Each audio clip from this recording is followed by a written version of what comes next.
Life is like an ever-shifting kaleidoscope. A slight change and all patterns alter. Welcome to Zentangle Project Pack number 17, the introduction. My name is Rick, and I'm joined with Maria. Hi. And Molly. Hey, guys. So let's learn a little bit about this project pack. If we step back and look at our lives, one might say that our journey through life is similar. We lay down one day at a time, locked together with a series of days. We experience one memory at a time, attached to a series of memories. The same goes for celebrations, challenges, accomplishments, friendships, and so on. All these components of our lives are strung together to form ever-changing patterns, ultimately forming a work of art we call life. What is remarkable about the art of life is that it is constantly changing. Much like what you see when you look through a kaleidoscope, none of it stays the same. It's an ever-changing display of beauty flashing before our eyes. A kaleidoscope is an instrument that has tiny pieces of glass or plastic encased between flat pieces of clear glass and mirrors that are specifically arranged so that the small pieces of colored glass or plastic reflect and create beautiful, unexpected patterns. As the bits of colored glass move, so do the patterns, never duplicating the same pattern twice, ever. The kaleidoscope was invented by David Brewster in 1817. He named his invention using the Greek word kalos, meaning beautiful, and the Greek word eidos, meaning shape. What a perfect name. One could use this pairing of words to describe much of the art we create using the Zentangle Method. Project Pack 17 is inspired by the kaleidoscope of our lives. We will honor the artistry of the patterns they form as they pair and layer with others to form new patterns and create works of art. Taking advantage of the geometric shapes of the tiles, we will gradually guide you through adding tangles to the tiles and watch how they interact with other tiles to create meta patterns that change as you rearrange the tiles, like a kaleidoscope. We will explore a fun selection of tools that allow us to dig deep into the layering shades of gray with accents of jewel tones. Wow. Mom. So are How you all ready for this? Kaleidoscopes. So this project pack really just came together and was first inspired by our 3Z tiles. So I have a project pack 17 here, and we have taken some of the materials out to take a look at what we have to work with here. And we have some really cool tools. We have our black micron, kind of our staple, which we always have. And then we have some cool new pens from Sakura, these gray tones, a lighter gray and a darker gray. And then we're going to throw in some chalk, pastel chalk pencils from Generals, which I think will really bring that whole kaleidoscope thing in, and some other graphite and some tortillons. And then we have our 3Z tiles we're going to be working with here. And I pulled out a sampling of 6 of the different pre-strung tiles we offer, although in every project pack you will only have 3 of these. Right. And you're going to have different ones, and you're going to have different colors, too, of the pencils? That's correct. Right. So everybody has 2 pencils, but you could have a green one and a purple one or a red one. Right. And you never know. So we really wanted to make this so that everybody's art that they created was a little bit different, just like a kaleidoscope. Just like a kaleidoscope. Yeah. And what a cool metaphor, right, Rick? Right. I mean, I know you like a good metaphor, but I was so thrilled to learn what the word kaleidoscope meant. How We love looking up words and making up words. So, right. yeah. And Sort of like Zen and Tangle. Yes. Right. And what is really cool about this particular project pack is we wanted it to be interactive. So as we start layering and creating with these different tiles and filling them in, we'll be able to move them in different ways to create mosaics that create different images, just like a mosaic.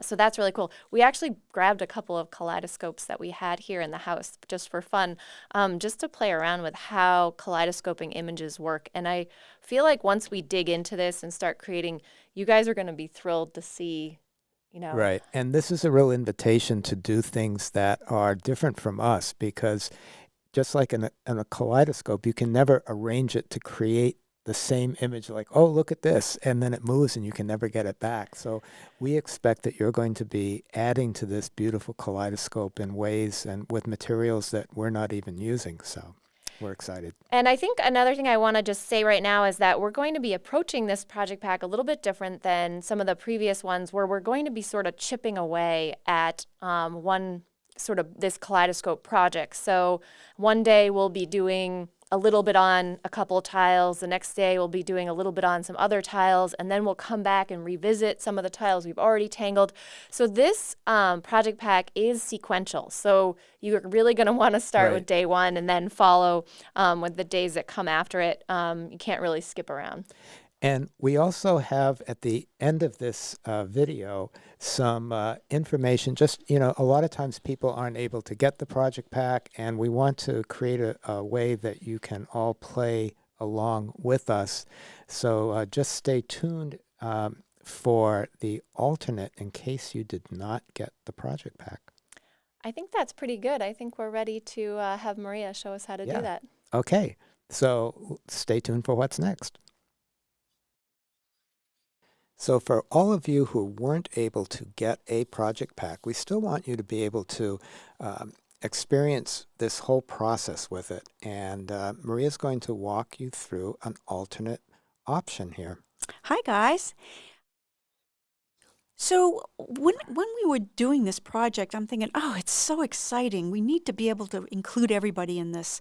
So I'm going to be working on an opus tile, which is about 10.5 to 11 inches square, but you can work on any paper you want. This worked out good for me. And we're going to start with a pencil, and we're going to do a string that it will enable you to exactly pretty much do what we're doing. Right, because we counted out all the spaces in the project pack, and there's what, 72? 72 spaces, 72. And we're going to give you 72 spaces in this string.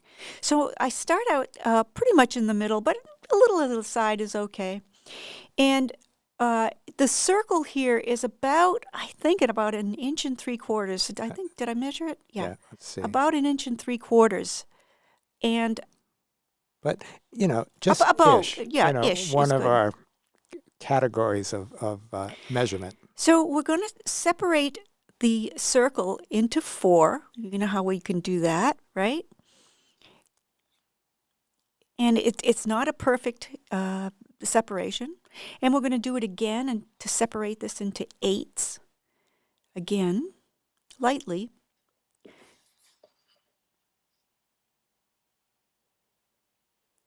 And this paper is the same paper as regular white tiles. Right.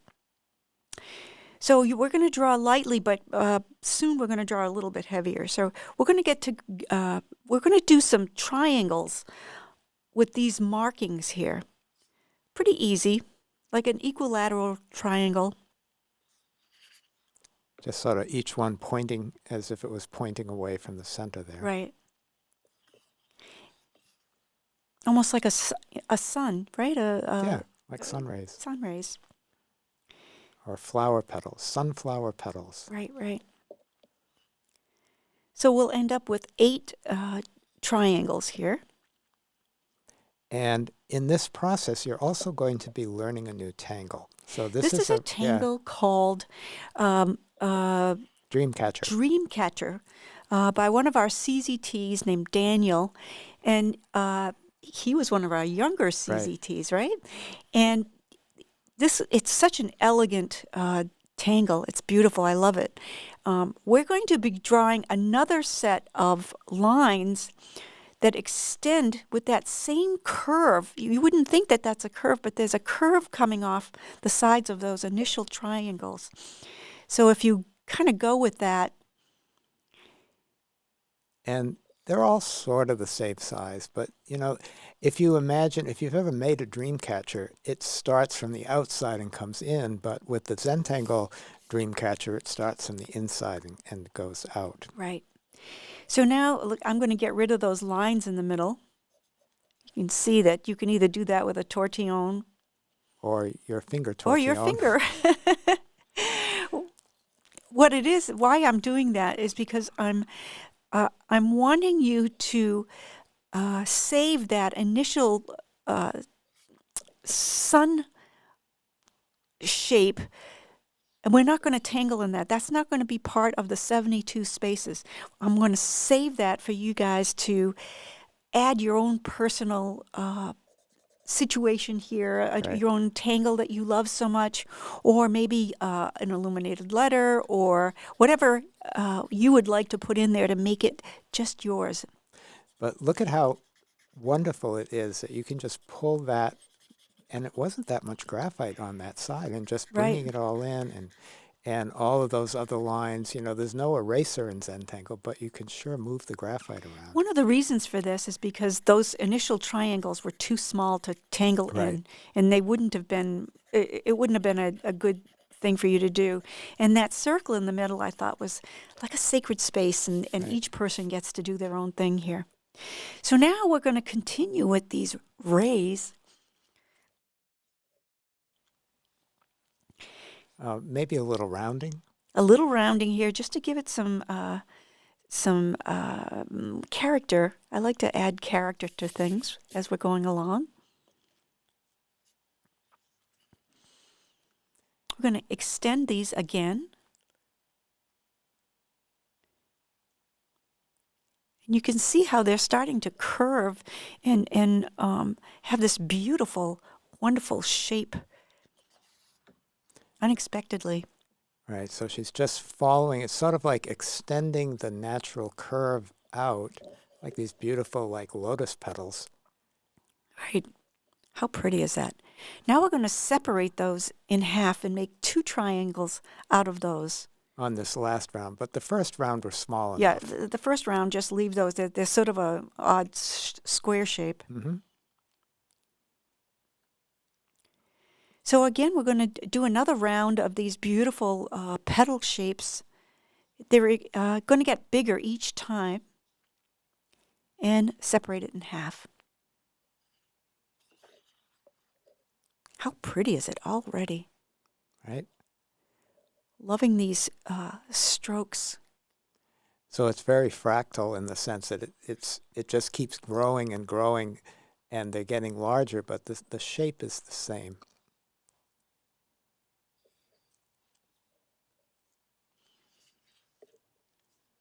So one row, and exactly, or not exactly, but just following that curve, and they don't have to be exactly the same size.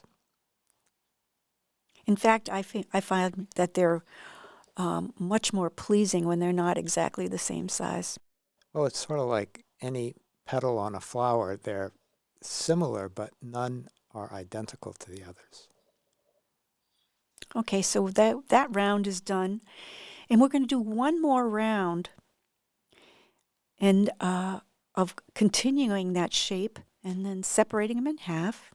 So if you went like a little off center like this one was, well, just let it go off the page. Yep, I'm happy with that. And when you see after this is done, you're just going to just be Right. amazed at how beautiful it is. And it's so funny because we were thinking like Maria, we were saying so that everybody could join in, and this ended up being like a really beautiful, beautiful piece. Right. And you'll get it as we go through the whole Project Pack series here. In fact, if you bought the project pack, you may want to do this too. Yeah, I think a lot of people are going to want to do this. So once this is done, it's, I think, 4 cycles of these rows after the initial 4 times 16 plus 8, I think, and it's right, 72. and it's 72. So Here we we're go. ready. So We're ready to go. let's get started, and thanks for playing along. Bye. Bye now.